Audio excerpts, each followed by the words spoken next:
Hello, family, and welcome to another episode of Seaman Global. And today we'll be discussing about management, why management is so important to you and your business. So, I wanted to talk about, let's go back to the basics and start from the ground up. So, who are managers and where do they work? So, for you to understand, let's start from an organization. You cannot have a manager unless you have an organization. And what is an organization? This is a deliberate arrangement of people that you bring together to accomplish a specific purpose. So in essence, what you're taking people and you're putting them together to help you accomplish a vision that you have put for your business. So when these people come together, we call it an organization. And these organizations, what they have are what we call characteristics. There are three things you will always find in an organization. Number one, that is the goal. Number two, you will find people. And number three, you will find the structure. When you talk about the goal, you cannot start a business without having a vision for that business. You must have an objective that you're trying to achieve, whereby these people come together and they help you to achieve that particular objective.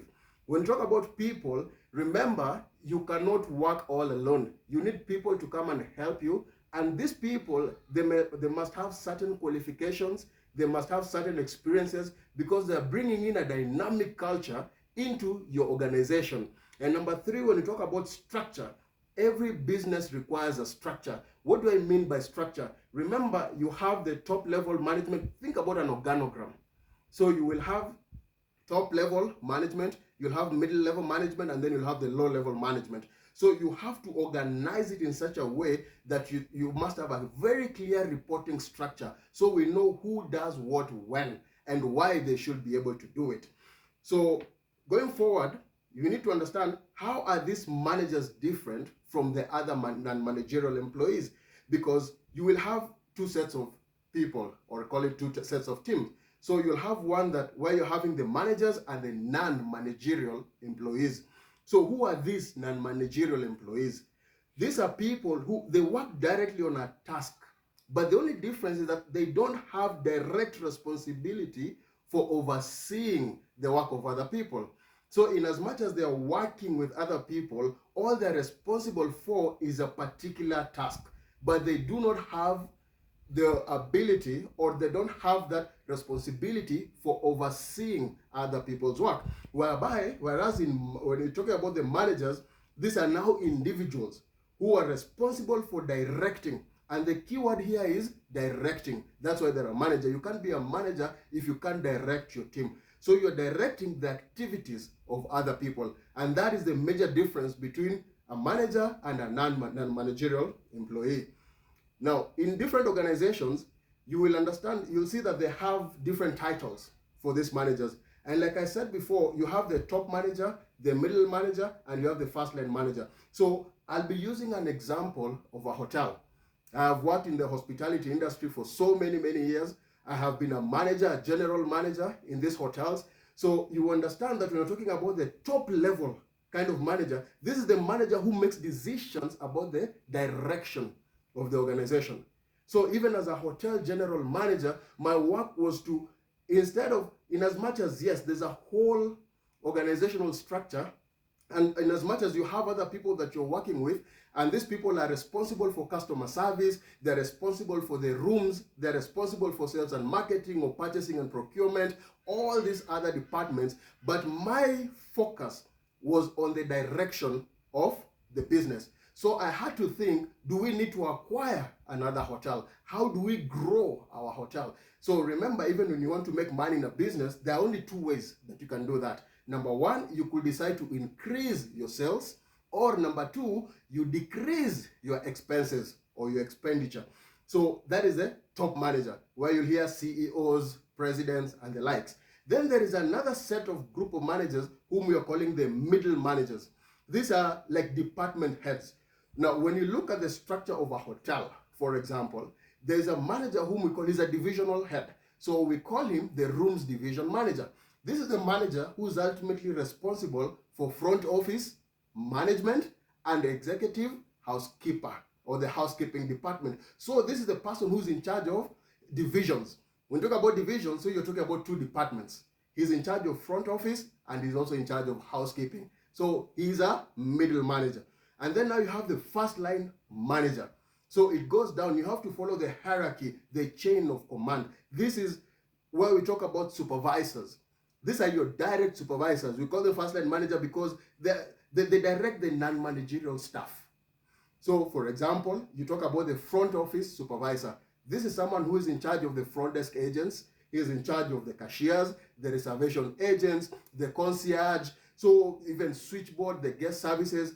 All these people report to him. He ultimately reports to the front office manager, who ultimately reports to the rooms division manager, who ultimately reports to the general manager. So there's a very, very clear structure. You can't have an organization without a clear structure. And within these structures, everybody needs to understand what their work is, their responsibility, who their direct reports are, and the activities that they're in charge of.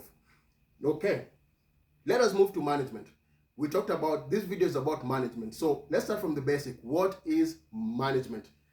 Management is the process of getting things done effectively and efficiently. So we're looking at two words, effectively and efficiently, and with and through other people.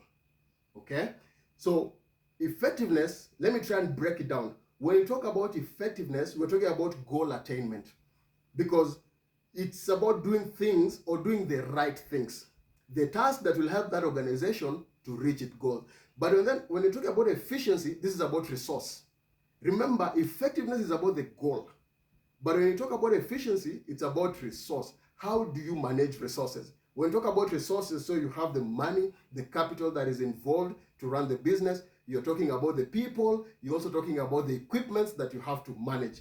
So that is the major difference. Also, when you talk about efficiency, this is the other ratio between input and output. Think about economics. It's about you're using the minimum input to maximize output. That is simply what economics is, because what you want to do is to efficiently maximize on the output the smallest or the lowest, least kind of resources available to you. I want to give you an example. Again, I'll go back to the hotel industry. If you want to, for example, you have a manual system and we have a digital system, or we have a software. So in the hotel industry, I know normally when you're checking in, they will ask for your credit card. Why? Because they want to take what they call pre-authorization. So basically, this is for your incidentals. So you're paying it upfront in the event that probably you'll consume other things, and then it will be returned at the end of your stay when you're checking out. So when you're taking this pre-authorization, there are two ways you could do it. There is the manual system, and then there is the software or the PDQ. So you can decide, like for example, Amex, the American Express. You can run it through a manual system, which takes time. Or alternatively, you might decide to run it through your PDQ and it will be faster. Two, when a guest is checking in, you can decide, especially when you don't have the system in place. So you'll find that there are people who will print the guest registration card and then they'll give it to you so that you can fill in your details, where you're from and all that. So you can decide to use the manual system where you're filling in the details, the registration, or alternatively, you can decide to use the system and just check you in directly into the system, which is faster, it is more efficient, it is effective, it is better. So you save on time. Also, when you're taking the guest passport, for example, you might decide to go to the photocopier. Normally, it's at the back, somewhere at the back office. But then you may decide to scan it at the front desk, which is efficient and better. What do managers do? I'm sure whenever you walk into an organization, you will see these managers and probably behind a computer, and you're thinking, what do they actually do? What keeps them so occupied? Why are they busy? So what managers do, I'm going to approach this by the function. We can approach it in two ways. There's the role way and there's the functional way. But for purposes of this video, we're going to go the functional way. This is by Henry Fayol, who was a French industrialist. So he said, for you to be an effective manager, there are only 4 functions that you need to pay attention to. Number 1 is planning, number 2 is organizing, number 3 is leading, and number 4 is controlling. So when you're planning, what you're saying is that you're defining the organizational purpose and ways to achieve it. You must be able to plan for your organization. For example, being in the hotel industry or in hospitality, if you are thinking about acquiring another hotel, there is a process, there is a system that I will need to follow. There are ways to go about it. And then we'll have to implement strategies, very, very specific strategies on how we're going to accomplish that purpose. And that is what separates the top tier management and the rest. Now, when you talk about organizing is about structuring. So you are arranging and you're structuring work to accomplish those organizational goals. When we talk about leading, this is directing the activities of others. We've covered that before. And then the last part, which is controlling, which means you have to monitor. When you monitor, you monitor the work. This is where performance evaluation comes in. In every organization, you should be able to evaluate your employees. Are they meeting the standard requirement for their job description? How are they performing based on their tasks? So you need to understand that. And how do you even correct them when they make a mistake or they're falling short of that, or if they're not able to achieve their performance or their work evaluation, yeah? So, example. Let me finish by giving an example of how you would acquire a hotel so that you can see all these different levels of what managers do by function. So, and I think the best example would be how to acquire a hotel. If you wanted to acquire a hotel today, there are several people that you would need. Number one is a hotel analyst or a consultant. Why do you need this person? Because this person, he's going to review that hotel. He is going to understand, he's going to research on the competition of that hotel. He's going to look at the financial statements to see the health of that business. You don't just acquire a hotel because you want to acquire a hotel. In as much as, yes, it is a growth strategy. You're trying to expand or capture new markets or even increase your market share globally or otherwise. So he looks at the industry at large. And while he's looking at the industry, he wants to see what is the growth rate that is projected into the future to understand if does it make sense for us to acquire a hotel today. Also, we talked about the growth prospects, and then you want to look at the resilience of this hotel to economic downtimes. What I mean is, how resilient is this hotel when it comes to economic downtime?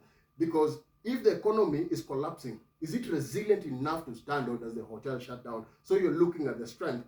Also, you would need like a bank or a financier. Why? Because you want the bank to underwrite that project, whether it is an acquisition or it is a merger. Or if you're talking to a private equity fund, of course, for them to come in and deploy capital, they will ask these questions. So you need somebody who will finance the project. You'll want to also engage an insurance fund. Why do you want to engage an insurance firm? Because you want them to ensure the acquisition or that acquisition deal or the merger. You might go into business before you're quiet and then the deal falls through.